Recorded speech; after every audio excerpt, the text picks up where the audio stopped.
So a few years ago, I used to work in a serviced office and it had a big laser printer in it that was controlled by whoever was on reception.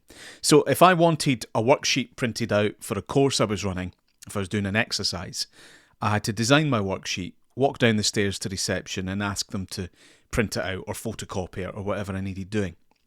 And I had this worksheet with boxes so that the participants could write things in the boxes.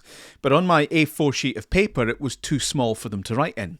So I went down with it to reception and asked if they could put it on A3 for me. Bigger bit of paper. So I said, here's my worksheet. Could you put this on A3, please? Sure, no problem, Colin. How many copies do you want? 20. Great.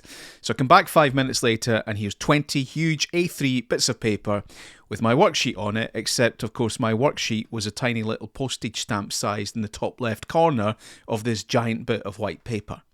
What I should have said was, could you blow this up to A3 size so that the participants on my course have space to write inside the boxes? And that's a nice way of thinking about the concept known as user needs. The UK Government Communication Service, the GCS, you'll find them on LinkedIn, they're really big on this whole notion of user needs. And the model is, I need, in order to. So every time they're writing something or designing a new tool or putting something on their website, they go through this process of working with user needs. As a trainer and consultant, I need this worksheet on A3 paper in order to run an exercise so the participants can write inside the boxes. And if I'd said that to my friend on reception, they would have realised that simply making the bit of paper bigger wasn't going to help. What I needed was the whole thing bigger so they could write inside the boxes. So clearer instructions with a clear idea, not just of what I needed done, but why I needed it done, would have got us to a far better result that everybody would have been happy with.